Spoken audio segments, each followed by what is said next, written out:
చదవండి.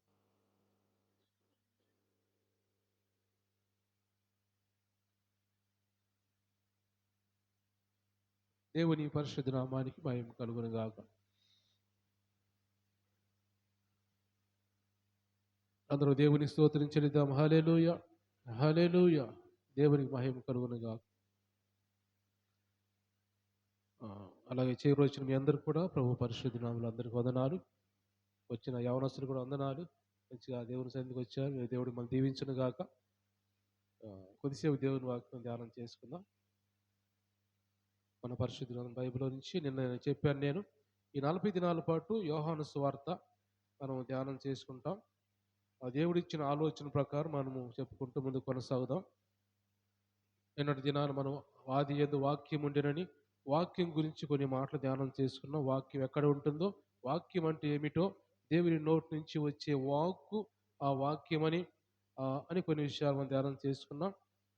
ఈరోజు మనం దేవుని సన్నిధిలో బాప్తిసం ఇచ్చే యోహాను గురించి కొన్ని మాటలు ధ్యానం చేసుకుందాం. చాలా చెప్పాలని అనుకున్నాను, కానీ సమయం చాలా తక్కువగా ఉంది. వీలైతే రేపు కూడా మిగతా చెప్పుకుందాం. కొద్ది సమయం దేవుని సన్నిధిలో మనము బాప్తిసం ఇచ్చే యోహాను గురించి మనం చదువుకుందాం, ధ్యానం చేసుకుందాం. యోహాను సువార్త 1వ అధ్యాయం 6, 7, 8 వచనాలు చదువుకుందాం. దేవుని యొద్ద నుండి పంపబడిన ఒక మనుష్యుడు ఉండెను. అతని పేరు యోహాను. అతని మూలముగా అందరూ విశ్వసించినట్లు అతడు ఆ వెలుగును గూర్చి సాక్ష్యం ఇచ్చుటకు సాక్షిగా వచ్చెను. అతడు ఆ వెలుగై ఉండలేదు, కానీ ఆ వెలుగును గూర్చి సాక్ష్యం ఇచ్చుటకు అతడు వచ్చాను. దేవుని స్తోత్రం చెల్లిద్దాం. హల్లెలూయా. దేవుని బిడ్డలారా, ఇక్కడ మనం చూసినట్టయితే ఇక్కడ బాప్తిసం ఇచ్చే యోహాను గురించి ఈ యోహాను రాస్తున్న మాటలు ఏమిటంటే, దేవుని యొద్ద నుంచి పంపబడిన ఒక మనుష్యుడు ఉండెను. అతని పేరు యోహాను. ఎవరు యోహాను? ఎవరో యోహాను అంటే జకర్యా ఎలిజబెత్ కుమారుడే. కానీ ఎవరి చేత పంపించబడ్డాడంటే దేవుని దగ్గర నుంచి పంపించబడ్డాడంటే, దేవుని ప్రణాళిక ప్రకారము, దేవుని తండ్రి ఆలోచన ప్రకారము యేసుక్రీస్తు కంటే 6 నెలల ముందు ఈ బాప్తిసం ఇచ్చే యోహాన్ని ఎలిజబెత్ గర్భంలో ఉంచి 6 నెలల ముందు ఆయన ఈ లోకాన్ని పంపించి దేవుని చేత పంపబడ్డాడు అని ఇక్కడ వాక్యం రాయబడింది. ఆయన పేరు యోహాను. యోహాన్ అంటే దయగలవాడు అని అర్థం. యోహాన్ అంటే దయగలవాడు అని అర్థం.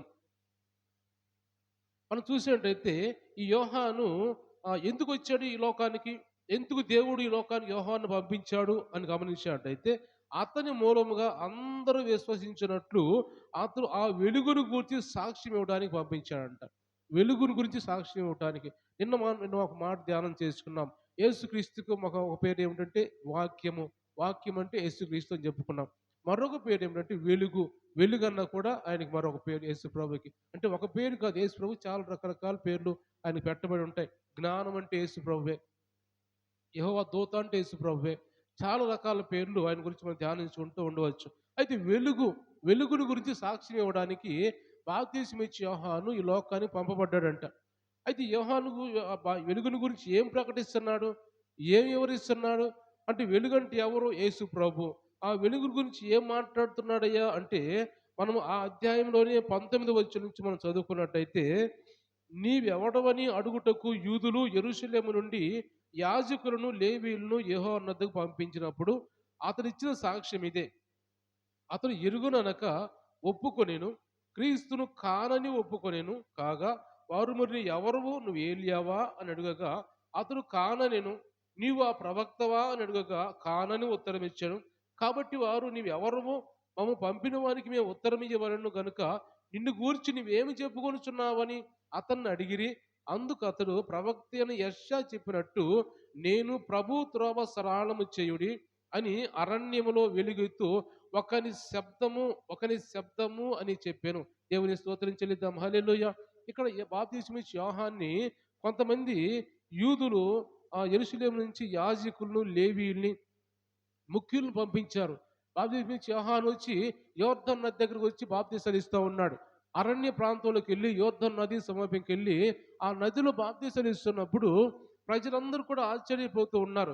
పరిసయ్యులు కానీ, శాస్త్రులు కానీ, అధికారులు కూడా ఆశ్చర్యపోతూ, ఎవరైనా ఈయన గురించి ఏమని తెలుసుకోవాలి, ఈయన నిజంగా యేసుప్రభువేనా, నిజంగా మెస్సయ్యేనా, ఈ లోకానికి దిగి వచ్చాడా, ఈయన మాటలు వింటుంటే చాలా శ్రేష్టమైన మాటలు విన్నాయి, పరలోక రాజ్యాన్ని గురించి మాట్లాడుతున్నాడు. ఎవరు ఈయన తెలుసుకోవాలని ఎవరిని పంపించారంటే మామూలు మనుషులను కాదు కానీ యాజకుల్ని, లేవీల్ని, దేవుని సన్నిధిలో వాక్యం చెప్పేవారిని, పరిచయం చేసేవారిని ఆయన దగ్గర పంపించి అడుగుతున్నారు. వాళ్ళు ఏమడుగుతున్నారు? ఏమడుగుతున్నారంటే ఆయన నీవెవరివి? ఎక్కడి నుంచి వచ్చావు? ఎవరు నువ్వు? అని అడిగినప్పుడు అతను నేను ఎరుగను అనకుండా ఒప్పుకున్నాడు. ఏం ఒప్పుకున్నాడు? నేను క్రీస్తును కాదని మొదటగా చెప్పాడు. మీరు అనుకున్నట్టు నేను క్రీస్తును కాదు. నేను ఒక ప్రవక్తను కాదు. మీరు అనుకున్నట్టు గొప్పవాడిని కాదు నేను. లేకపోతే దేవుని దగ్గర నుంచి నేను దిగి వచ్చిన పంపిన వాడే కానీ నేను అంత జ్ఞానం కలిగిన వాడు కాదు. అంత నేను తెలివి కలిగిన వాడిని కాదు. నేను ప్రవక్తను కాదు. నాకేమీ తెలీదు. నేను ఓన్లీ దేవుని శబ్దాన్ని మాత్రమే. అంటే అతను యోహాను ఏమనుకున్నాడంటే ఇంకా మామూలుగా ఆయన చెప్పుకోవచ్చు. నేను జకర్యా ఎలిజబెత్ కుమారుడిని, ఒక యాజకుని కుమారుడిని నేను పరిశుద్ధాత్మ నింపబడిన వాడిని. నా తల్లి గర్భంలో నేను పరిశుద్ధాత్మ నింపబడ్డాను నేను. ఆ పరిశుద్ధాత్మతో నేను దేవుని పరిచయం చేస్తున్నాను. నేను ప్రవక్తని, నేను ఒక సేవకుడిని, బోధకుడిని అని చెప్పుకోవచ్చు ఆయన. కానీ ఆయన ఏ మాత్రం కూడా అలా చెప్పుకోకుండా నేను ఒక శబ్దాన్ని అంటున్నాడు. అంటే వాళ్ళు అర్థం చేసుకుంటే ఆ శబ్దం ఏమిటో వాళ్ళు తెలుసుకోవచ్చు. అంటే వాళ్ళు లోతుగా అర్థం చేసుకున్నారో తెలియదు కానీ యోహానైతే మాత్రము నేను ఒక శబ్దాన్ని అన్నాడు. అంటే శబ్దం అంటే ఎవరి శబ్దము? ఎవరి శబ్దము అని చెప్పుకుంటున్నాడు ఆయన? ఒకని శబ్దాన్ని ఎలుగెత్తి చెప్పు అని ఒక శబ్దాన్ని అంటున్నాడు. ఆ శబ్దం అంటే ఆ శబ్దం ఎక్కడి నుంచి వచ్చిద్ది? గమనించండి ఒక మాట మనం చూద్దామా? ఆ శబ్దం ఎక్కడి నుంచి వచ్చిద్ది? మనం చూస్తే మత్తయి సువార్తలో ఆ మాట మనం చూడవచ్చు. 17వ అధ్యాయంలో యేసు ప్రభు ఆహ్, రూపాంతరం చెందడానికి కొండ మీద ఎక్కిన తర్వాత అక్కడ ఒక శబ్దం వినపడతాది. 17వ అధ్యాయము 5వ వచనం నేను చదువుతున్నాను. అందరూ చూడండి బైబిల్. అతడు ఇంకనూ మాటలాడుచుండగా ఇదిగో ప్రకాశమానమైన ఒక మేఘము వారిని కమ్ముకొనెను. ఇదిగో ఈయన నా ప్రియకుమారుడు, ఈయన యందు నేను ఆనందించుచున్నాను, ఈయన మాట వినుడి అని ఒక శబ్దము ఆ మేఘంలో నుంచి పుట్టింది. ఎక్కడి నుంచి పుట్టింది ఈ మాట? మేఘంలో నుంచి వచ్చిన శబ్దం ఇది. అయితే యోహాను బాప్తిస్మిచ్చే యోహాను ఎవరి శబ్దము? మేఘం నుంచి వచ్చేవాని శబ్దం కాదా? తండ్రి శబ్దం కాదా? నేనైతే అనుకుంటున్నాను ఒక తండ్రి యెహోవా శబ్దము ఈయన కూడా బాప్తిస్మిచ్చే యోహాను కూడా. అంటే ఆయన చెప్పుకున్నాడు కానీ ఆయన తగ్గించుకున్నట్టుగా అనుకున్నాడు కానీ ఒక శబ్దాన్ని నేను అనుకున్నాడు కానీ ఆయన శబ్దం ఎవరి శబ్దం? ఆయన తండ్రి శబ్దం. ఆయన ఇంకో మాట చదువుదామా? పేతురు రాసిన రెండో పత్రిక. పేతురు రాసిన రెండో పత్రికలో కూడా మనం చూసినట్టయితే అక్కడ కూడా పేతురు మంచి మాట మాట్లాడతాడు. రెండో పత్రిక మొదటి అధ్యాయంలో 17, 18 వచనాలు నేను చదువుతున్నాను. ఆయన మహాత్మ్యమును మేము కళ్ళారా చూచిన వారమై తెలిపితిమి. ఈయన నా ప్రియకుమారుడు, ఈయన యందు నేను ఆనందించుచున్నాను అను శబ్దము మహాదివ్య మహిమ నుండి ఆయన యొద్దకు వచ్చినప్పుడు తండ్రి అయిన దేవుని వలన ఘనతయు మహిమయు ఆయన పొందగా మేము ఆ పరిశుద్ధ పర్వతం మీద ఆయనతో కూడా ఉండిన వారమై ఆ శబ్దము ఆకాశం నుండి రాగా వింటిమి. మరియు ఆ శబ్దము ఆకాశం నుండి రాగా వింటిమి అని ఇక్కడ మనం చూసేటది. ఈ మాటలు ఆకాశం నుంచి వచ్చిన శబ్దంగా 17, 18 వచనాల్లో ఆ పరిశుద్ధ పర్వతం మీద మేము ఉన్నప్పుడు అదే మాట మాట్లాడు అదే ఆ రూపాంతర కొండ మీద యేసు ప్రభుతో వెళ్ళినప్పుడు వాళ్ళు చూసిన మాట ఇక్కడ పేతురు మాట్లాడుతున్నాడు. మేము ఆయనతో ఉన్నాము. ఆకాశం నుంచి ఒక శబ్దం వచ్చింది. మేఘం నుంచి ఒక శబ్దం వచ్చింది. ఆ శబ్దం ఎవరు శబ్దం అయ్యా అంటే తండ్రి శబ్దము. ఈయన నా ప్రియకుమారుడు, ఈయన యందు నేను ఆనందించున్నానని చెప్పి ఎవరైతే శబ్దం వచ్చిందో తండ్రి శబ్దం. ఇప్పుడు బాప్తిస్మిచ్చే యోహాను ఎవరి శబ్దము? ఎవరి చేత పంపబడ్డాడు? అక్కడ రాసిన మాట ఏమిటి? మనం చదువుకున్న మాటలు యోహాను సువార్తలు మొదటి అధ్యాయంలో 6వ వచనం ఏం చదువుకున్నాం మనం ఇప్పుడు అక్కడ? ఒకసారి చదవండి. 6వ అధ్యాయంలో దేవుని యొద్ద నుంచి పంపబడిన ఒక మనుష్యుడు. ఎవడు అంటే దేవుని యొద్ద నుంచి పంపబడిన ఒక మనుషుడు అంటే దేవుని శబ్దం ఈయన. అంటే ఆయన మాట్లాడింది యేసు ప్రభు గురించి మాట్లాడాడు. ఆయన ఒక స్వరం పలికింది కానీ ఈ శబ్దం ఎవరయ్యా అంటే యేసు ప్రభు నుంచి దేవుని నుంచి వచ్చిన శబ్దము బాప్తిస్మిచ్చి యోహాను. కాబట్టి ఇక్కడ దేవుడు మనతో మాట్లాడుతున్న మాటలు ఆయన ఏమనుకుంటున్నాడు? ఆయన నేను గొప్పవాడిని కాదు, నేను ప్రవక్తను కాదు, నేను క్రీస్తును కాదు. మరి నువ్వు ఎవరో చెప్పు. నువ్వు ఎవరు ఎవరు ఎవరు మేము చెప్పాలి కదా, మేము పంపిన వారికి మేము చెప్పాలి కదా, ఎవరో నువ్వు చెప్పు అని వాళ్ళు అడుగుతున్నప్పుడు వాళ్ళు ఆ మాట వింటూనే నేను నా వెనక వచ్చేవాడు మన కింద మనం చూసినట్టయితే 26వ వచనంలో, యోహాను సువార్త మొదటి అధ్యాయం 26వ వచనంలో, యోహాను నీళ్లలో బాప్తిసం ఇచ్చుచున్నాను గాని నా వెనక వచ్చుచున్నవాడు మీ మధ్య ఉన్నాడు, మీరు ఆయన్ని ఎరుగరు, ఆయన చెప్పుల వారు ఇప్పటికైనను నేను యోగ్యుడను కానని వారితో చెప్పెను. యోహాను బాప్తిసం ఇచ్చుచున్న యోర్దాను నదికి ఆవల బేతనియలో ఈ సంగతులు జరిగాను. అక్కడ చెప్పుకుంటూ మనం వచ్చామంటే, ఇంకా మనం కింద మనం చూస్తే యేసు ప్రభుని గురించి ఎలాగా, ఆ వెలుగుని గురించి ఎలాగ మాట్లాడుతున్నాడు. నా వెనక ఒక మనుషుడు వచ్చుచున్నాడు, ఆయన నాకంటే ప్రముఖుడు గనుక నాకంటే ముందటి వాడు ఆయన, నేను ఎవరిని గురించి చెప్పితేనో ఆయనే ఈయన.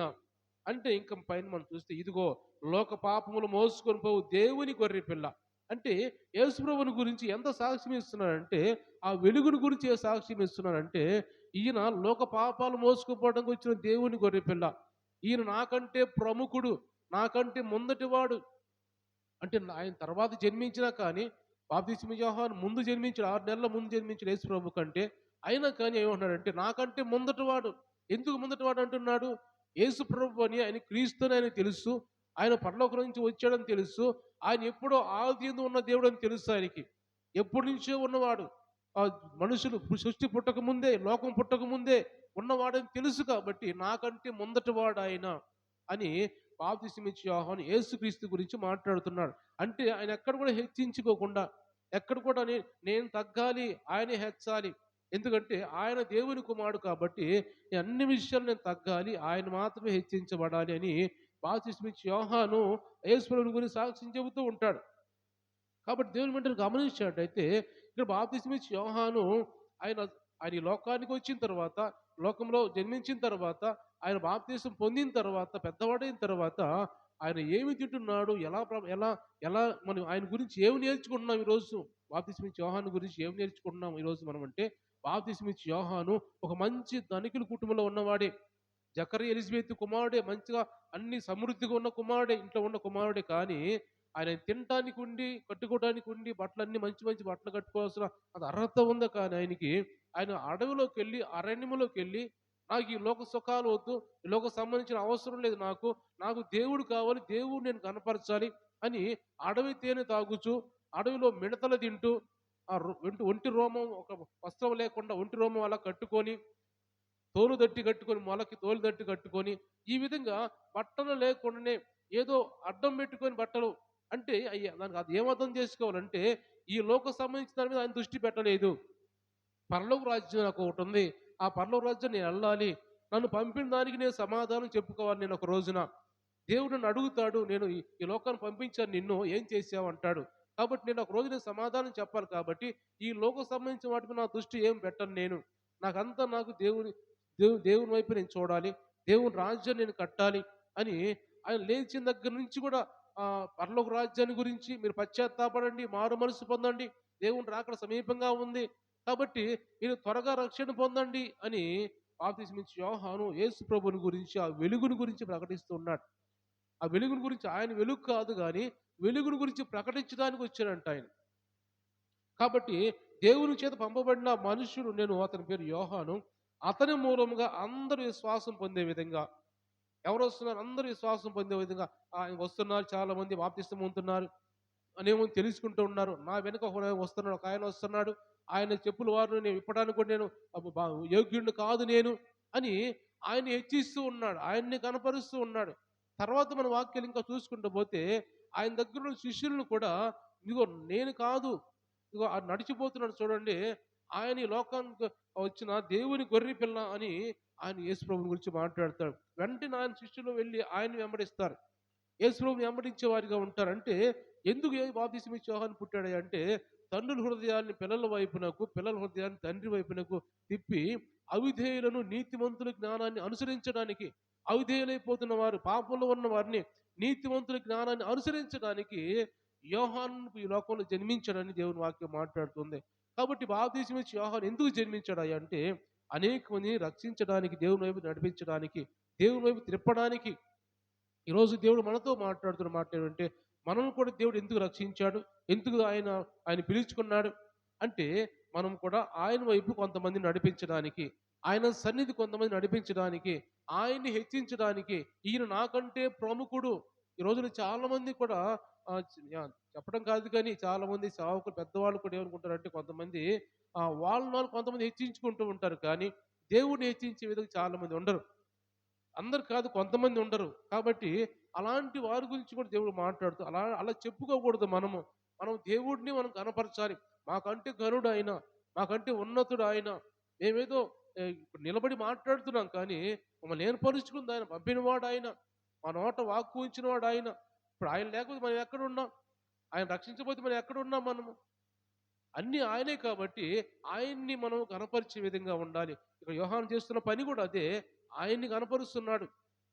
ఆయన మనం అనుకుంటే యోహాను గురించి అనుకుంటే ఆయన తల్లి గర్భంలో ఉన్నప్పుడే పరిశుద్ధాత్మతో నింపబడ్డాడు ఆయన. ఆయన పెద్దవాడైన తర్వాత పరిశుద్ధాత్మ నింపబడిన వాడిగా ఉన్నాడు. దేవుని దేవునికి ఏ ఆలోచన లేకుండా దేవుడే, దేవుడే, దేవుడే అలాంటి ఆలోచనతో ఉన్నవాడాయన. అలాంటి వాడు తగ్గించుకొని నాకంటే ఘనుడు, నాకంటే ఎక్కువ వాడు, నాకంటే ముందటి వాడు అని యేసు ప్రభువుని గురించి గణపరుస్తూ వస్తున్నాడు. ఈరోజు మనం నేర్చుకోవాల్సిన మాట ఏమిటంటే మనం కూడా యేసు ప్రభువుని గణపరచేవారు. ఎందుకంటే మనం ఆయన్ని గణపరిస్తే ఆయన మనల్ని గణపరుస్తాడు. ఆయన గణపరిచే వారి యందు మనల్ని మన జీవితంలో సమస్తమని జరిగిస్తాడు ఆయన. ఆయన్ని గణపరిచి ఆయన మహింపరుస్తూ నాకంటే ముందటి వాడు, నాకంటే గనుడు ఆయన అని యేసు ప్రభువుని మనం గణపరిచే వారిగా ఉంటే అప్పుడు దేవుడు మనల్ని కూడా గణపరుస్తాడు, మనల్ని కూడా హెచ్చిస్తాడు. ఆయన బిడ్డగా అంగీకరిస్తాడని పరిశుద్ధాత్మ దేవుడు ఈ రోజు మనతో మాట్లాడుతున్నాడు. కాబట్టి దేవుని బిడ్డలు గమనించినట్టయితే ఎక్కువసేపు చెప్పుకునే సమయం కాదు కానీ మనము ఎక్కువ ప్రార్థనలో గడుపుతున్నాం కాబట్టి కొద్దిసేపు దేవుని వాక్యం ధ్యానించుకొని మనం ఎక్కువ ప్రతిరోజు కూడా జ్ఞాపకం చేసుకోండి. 8:15 కల్లా మనం ప్రార్థన ఆరంభిస్తాం. 8:30 కల్లా పాటలు అయిపోతాయి. 8:30కి ప్రార్థన స్టార్ట్ చేస్తాం కాబట్టి మీరు త్వరగా 8:15 కల్లా వచ్చేటట్టయితే పాటలు పాడాలనుకున్న వాళ్ళు 8:30కి పాటలు ముగించబడతాయి. 8:30 నుంచి ప్రార్థన చేస్తాం. ఎక్కువ ప్రార్థనలు గడపాలి మనం. ఒక్కళ్ళిద్దరు చేసేందుకు సమయం అయిపోతుంది మనకి. ఎందుకంటే చాలా అంశాలు ఉన్నాయి కాబట్టి ఒకళ్ళిద్దరు చేసే సమయం అంతా అయిపోతుంది. వాక్యానికి సమయం కూడా ఉండటం లేదు. కాబట్టి మనం ఇంకా ముందు వచ్చినట్టయితే మనము త్వరగా మనం ప్రార్థన కనీసం ముగ్గురన్నా చేసే విధంగా కనీసం అంశాల కోసం ముగ్గురన్నా చేసే విధంగా మనం ప్రతిరోజు సిద్ధపడి రావాలి. కాబట్టి అందరూ ప్రార్థన చేయాలి. ఆహ్, ఒకవేళ చెయ్యలేని పరిస్థితిలో మేము చేస్తాం పర్వాలేదు. మీరు భయపడొద్దు. ప్రార్థన చేయలేమని రాకుండా ఇంటి దగ్గర ఆగిపోద్దు ఎవరు కూడా. అందరూ రండి ప్రార్థన మేము చేస్తాం. ప్రతిరోజు చేయమని చేస్తాం మేము. కాబట్టి మీరేం భయపడొద్దు. అందరూ వచ్చేసి మీ విన్నపాలు ఏమైనా మాకు చెప్పండి. మేము దేవుని దగ్గర విన్నవించుకొని ప్రార్థన చేస్తాం. కాబట్టి ఈరోజు ఈ మాటలన్నీ వింటున్న మనం కూడా హృదయాల్లో తీసుకొని మనం కూడా బాప్తిస్మం ఇచ్చి యోహాను వలె మనం ముందు కొనసాగుదాం. ఆయన్ని ఘనపరుస్తూ ఆయన్ని ముందుంచి మనం తర్వాత ఉండి ఆయన ముందు నడిపిస్తూ మా ముందటి వాడైన ఆయన ఆయన మాట ప్రకారం మేము నడుస్తున్నాం. ఆయన చిత్త ప్రకారం నేను వెళ్తున్నాను అనే విధంగా మనం ఆయన్ని కనపరిచే విధంగా మనం జీవించాలని ఈరోజు దేవుడు మనతో మాట్లాడుతున్నాడు. దేవుడి మాటలు దీవించి ఆశ్రయించును గాక. అందరూ కూడా కళ్ళు మూసుకుందాం, చిన్న ప్రార్థన చేసుకుందాం. అలాగో మొదట నేను చేశాను కాబట్టి మళ్ళా క్లుప్తంగా నేను ప్రార్థన చేస్తాను. అందరూ కూడా